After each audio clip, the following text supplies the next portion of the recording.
dengan Mbak Ayun ya? Iya Bu, benar, saya Ayu. Ada keperluan apa ya Mbak? Saya kesini mau konseling dengan Ibu. Sebelumnya sudah pernah konseling atau belum? Selama ini saya belum pernah. Oh ya, jadi Ibu akan menjelaskan dulu ya Mbak, konseling itu apa gitu. Di dalam konseling itu ada asas-asas, terus ada kontrak waktunya. Jadi nanti Mbak Ayun itu menceritakan semua masalahnya Mbak Ayun. Tapi Ibu di sini tuh hanya memberikan bantuan. Jadi solusinya nanti tuh ada di Mbak Ayun sendiri gitu. Nah untuk asasnya itu ada asas kerahasiaan. Mbak Ayun bisa menceritakan semuanya tanpa ada keraguan gitu ya. Karena Ibu nanti akan menjaga kerahasiaan masalahnya Mbak Ayun. Terus ada asas keterbukaan.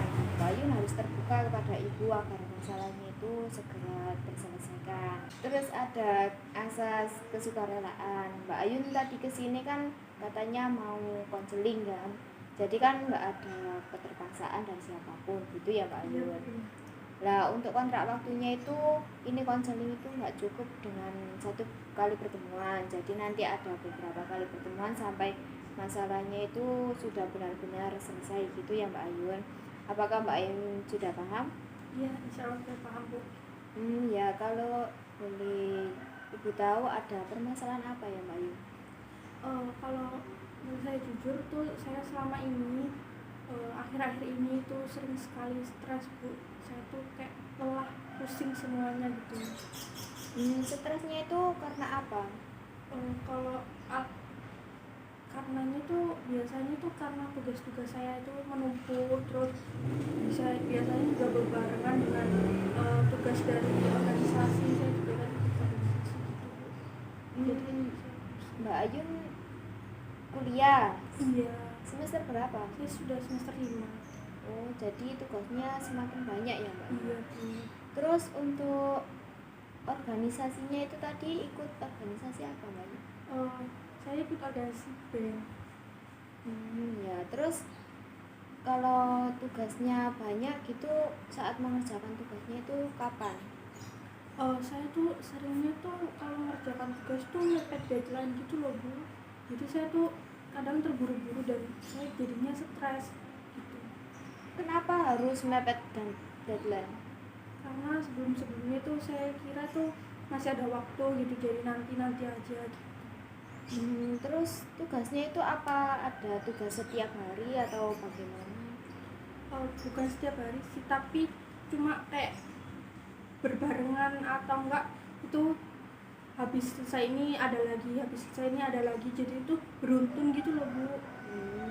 Terus untuk tugas dari organisasi itu tugasnya itu apa sama-sama berat sama tugas kuliahnya atau bagaimana? Sebenarnya bukan beratnya itu, tapi kayak tanggung jawabnya itu lebih besar ke sana. Lebih milih organisasinya atau kuliahnya? Kalau saya sih lebih milih kuliahnya sih Pak. Iya, kuliah yang utama ya. Terus untuk rencananya Mbak Ayun itu maunya itu bagaimana? Saya tuh sebenarnya tuh pengen gitu loh Bu, menerapkan pola yang sistematis, dan jadi tugas-tugas saya tuh harus tersusun gitu loh, jadi biar saya menyelesaikan satu-satu gitu. Jadi Mbak Ayun itu sebenarnya sudah punya planning gitu ya. Terus sudah pernah mencobanya atau belum? Saya akan mencoba sih. Ya bagus itu kan Mbak Ayun sudah tahu planningnya kan. Jadi harus dicoba secara pelan-pelan gitu, nggak harus langsung hari ini harus maksimal gitu, nggak perlu, kan masih percobaan gitu kan. Terus untuk organisasinya itu Pak jadwalnya itu bagaimana? Terkadang tuh juga berbarengan gitu Bu. Terus tujuannya Mbak Ayun kan itu ya maunya itu berjalan dengan baik planningnya itu tadi. Jadi Ibu akan tanya ya dari apa planningnya Mbak Ayun tadi. Nah kira-kira itu sudah berjalannya itu sudah berada di skala berapa? ibu kasih angka 1 sampai 10, kira-kira berada di angka berapa? Saya udah melakukannya tuh kira-kira ya 4 sampai 5 gitu. Jadi masih itu ya di bawah standar gitu ya. Ya. Terus gini ya, seumpama tugasnya Mbak Ayun itu sudah mepet deadline, terus di organisasi tadi ada tugas juga. Kira-kira Mbak Ayun itu kan tadi milihnya yang tugas kuliah dulu. Lah, kalau seumpama dikerjakan dua-duanya itu bisa nggak Mbak Ayun? Kalau saya multitasking itu enggak, kurang bisa fokus. Jadi saya tuh bisa saya tuh kalau mencoba tuh satu persatu gitu Bu. Kalau misal mepetnya bareng, deadline-nya bareng gitu, saya biasanya minta tolong tugas organisasinya, minta tolong kerjakan ke teman saya. Jadinya kan ya saya terbebani juga tanggung jawab. Jadi solusinya Mbak Ayun sekarang tuh apa? Saya tuh inginnya tugas saya juga terselesaikan, dan kalau bisa tuh sebelum waktu pengumpulan KKN itu. Jadi solusi yang ingin dicapai Mbak Ayun itu yang seperti apa? Saya tuh Bu inginnya tuh mengerjakan tugas saya tuh selesai sebelum waktu deadline gitu. Terus juga tugas-tugas organisasi saya juga saya ingin terhandle dengan baik gitu Bu. Ya, cukup baik itu solusinya. Kan Mbak Ayun sudah mengetahui solusinya ya. Nanti bisa dilakukan pelan-pelan dulu ya Mbak Ayun. Terus apakah ada yang ingin ditanyakan lagi? Ini Bu, sebenarnya tuh saya tuh kalau mengerjakan tugas kan saya niatnya untuk melihat HP kan untuk mengerjakan tugasnya itu tuh Bu.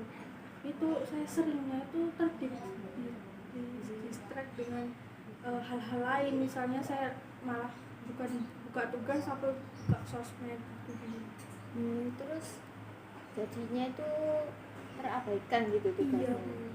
Jadi menurut ibu ya Mbak Ayun bisa mencoba untuk mematikan semua data, kan bisa ya Mbak Ayun, HP sekarang kan bisa sosmed ini dimatikan datanya gitu kan. Jadi kan yang buka data itu hanya yang penting-penting gitu.